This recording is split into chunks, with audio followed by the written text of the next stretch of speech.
voulez bien, je vais lire les questions, puis vous les posez. Certaines, elles sont plus dans notre champ à nous. Certaines, elles sont plus dans le tien, Franck. Peut-être d'ailleurs la première, tu pourras y répondre mieux que nous. Un enseignant qui nous dit « Pourquoi suis-je à ce point saisi par la procrastination ? Comment faire pour y échapper ? Avez-vous des trucs ?» Ce qui est de mon pronostic chez ce monsieur, c'est que c'est un monsieur. Ben, je ne sais pas. La question, elle est posée juste comme ça. Ce symptôme ou parce que procrastination, ça correspond à quelque chose de bien particulier en sémiologie psychiatrique, mais au fait de remettre les choses au lendemain. Alors, vous avez cet article de la Repubblica, le quotidien italien qui a été traduit en français plusieurs fois. Pourquoi je n'arrive pas en période de confinement à commencer et finir un roman?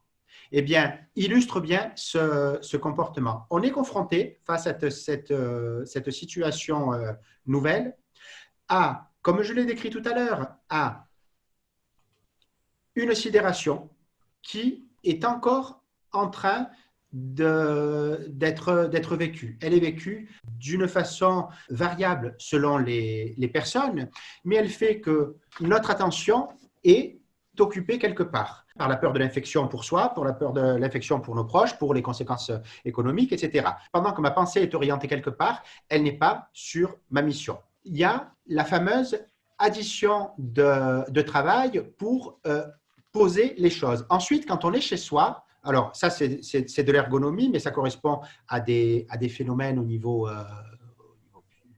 psychologique, comportemental. Je n'ai pas mon rituel habituel de démarrage.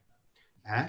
Un petit peu comme si je passais à la boîte automatique immédiatement, où c'est que se trouve la clé, où c'est que se trouve le starter pour démarrer. Et bien là, dans le cadre dans lequel d'habitude je me relâche, je n'ai pas ces déclencheurs inconscients pour me mettre au travail. Je n'ai plus ces référents physiques, je n'ai plus ces référents temporels. L'école, c'est quoi? Outre le fait que c'est un bâtiment avec une clôture, avec une entrée, une sortie, c'est aussi une institution dans laquelle il y a des heures d'entrée, des heures de sortie, dans lesquelles il y a des rituels, des habitudes, un qui fait quoi, et je n'y suis plus, je n'y suis plus. Donc, cette vue virtuelle de mon quotidien peut avoir cette conséquence-là. Alors, puisque ce qui est demandé, c'est le moyen d'y remédier, eh bien déjà, essayez d'avoir chaque jour une organisation. Alors, déjà, le b.a.-ba du b.a.-ba, prendre soin de soi physiquement, compenser le fait qu'on ait moins d'exercice physique par le confinement par des séances de sport. Ou de mobilisation, si on n'aime pas le sport, hein, on l'appellera autrement, mais en tout cas, le corps doit bouger. Respirer de l'air de l'extérieur, être exposé à de la luminosité, respecter les règles diététiques. Attention, le fait d'être à la maison peut faire plus grignoter, peut faire plus, si on est tenté par l'alcool, si on est tenté par la cigarette, avoir plus de pauses de cigarette ou apéritifs. Attention, soyez affectueux dans vos maisonnées, c'est important. Parce que si on se voit toute la journée, alors c'est sûr que vous vous êtes tous aperçus que les jeux de mots d'un mari font plus rigoler le vendredi soir que le dimanche soir. Quand tout le week-end, un mari a énuméré les mêmes jeux de mots pendant le week-end, il fait moins rigoler madame. Et puis au niveau de l'ergonomie, chaque journée doit avoir déjà son organisation. En plus, puisque en qualité d'enseignant, vous êtes pour beaucoup d'entre vous en même temps parents, l'organiser pour vous et pour le reste de la famille. Contrôler son temps devant les médias, essayer de normaliser, de contrôler son anxiété pour ne pas céder à la panique, parce que ça, c'est source de perte de temps. Le contact humain, le sélectionner au niveau du temps en tout cas, ne pas passer trop de temps au téléphone, etc. Et puis le temps de travail, c'est un temps de travail avec des missions, avec également des dates butoirs. J'enchaîne avec la deuxième question. Alors, elle est plus de nature d'ingénierie pédagogique, je dirais, écoutez bien. Que faire avec des enfants qui s'épuisent dans cette modalité d'apprentissage à distance? Temps synchrone en vidéo, par petits groupes avec l'enseignant, temps asynchrone, le travail en solitaire, coopération synchrone-asynchrone par petits groupes d'apprenants, feedback synchrone avec le tuteur enseignant, mise en commun synchrone en vidéo avec tout le monde. Voilà. Au début, cela fonctionne car la modalité est nouvelle et rend les apprenants curieux de voir, de savoir, de comprendre comment ça marche. Puis, l'élan retombe, épuisement, désintérêt, manque de motivation extérieure. Cela peut bien fonctionner chez étudiants et adultes, mais chez les enfants, le syndrome euphorie-déprime est souvent présent. Que faire pour ne pas tous les perdre en cours de route un par un? Virginie, je te vois sourire, tu voudrais peut-être intervenir? Alors effectivement, c'est un problème que j'ai rencontré. Tout à l'heure, tu parlais du groupe WhatsApp. Nous, en Chine, on a WeChat. Donc, c'est un logiciel de messagerie instantanée. Et c'est vrai qu'il nous est très utile pour envoyer des petits messages perso aux enfants. Donc, ce qui permet aussi de relancer la motivation. On essaye de faire des défis qui puissent les intéresser. On essaye de varier les classes Zoom. Des fois, je fais du sport, je fais de la danse. Voilà, on essaie de relancer la motivation parce que nous, ça fait quand même 2 mois.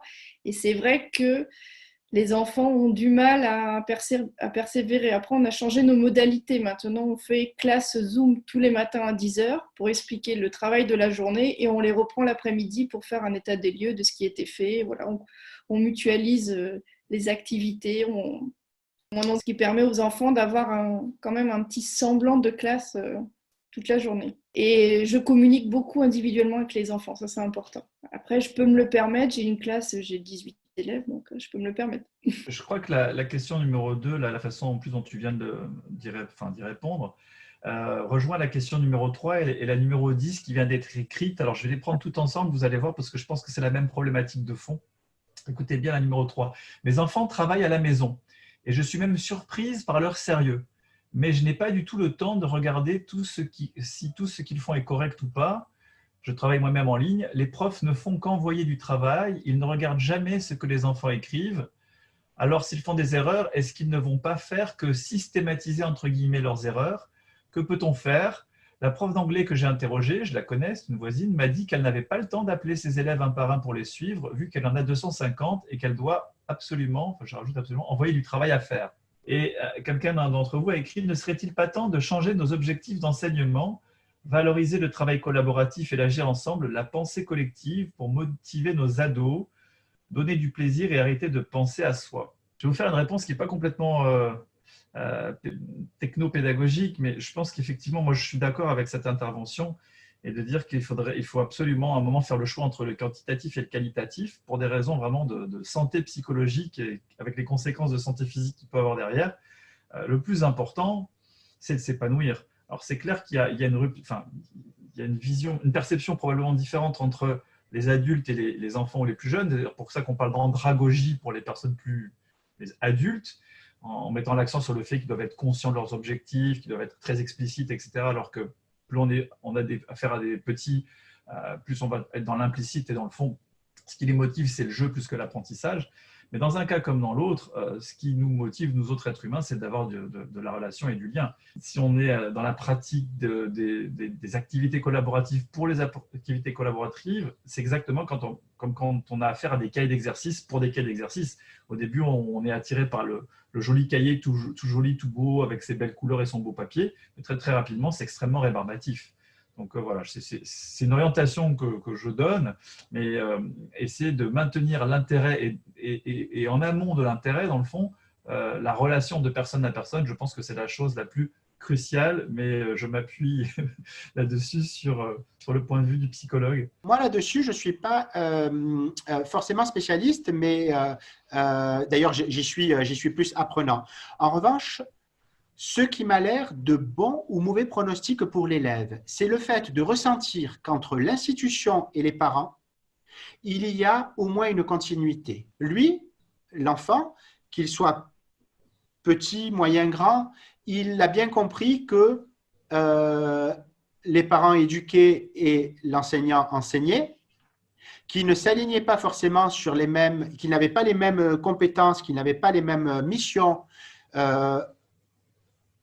le pire dans une situation comme ça serait que l'enfant ressente que sur la méthode, il n'y a pas d'entente entre les deux. Moi, je ne serais pas d'un avis comme de l'autre, parce qu'en tout cas, c'est justement un terrain en plein défrichage que de repenser l'apport du numérique, les méthodes de transmission, etc. Donc, ce n'est pas vraiment une abstention de réponse que ma position, c'est plutôt une vue qui serait une invitation à le voir de façon globale, parce que entre parents et enseignants, finalement, il y a en ce moment des apports de propositions, c'est encore du brainstorming.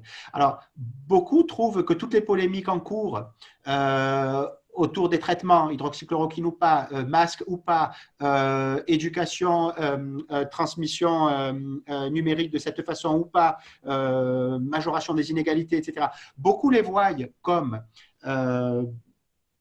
quelque chose de négatif, etc. Mais ça m'a l'air d'être finalement l'un des plus grands apports de cette crise, parce que, regardez, je suis entre autres formé dans les sciences exactes, et bien, en médecine, les sciences humaines sont en train de beaucoup plus être considérées, celles qui ne sont pas basées sur des démonstrations par la quantification.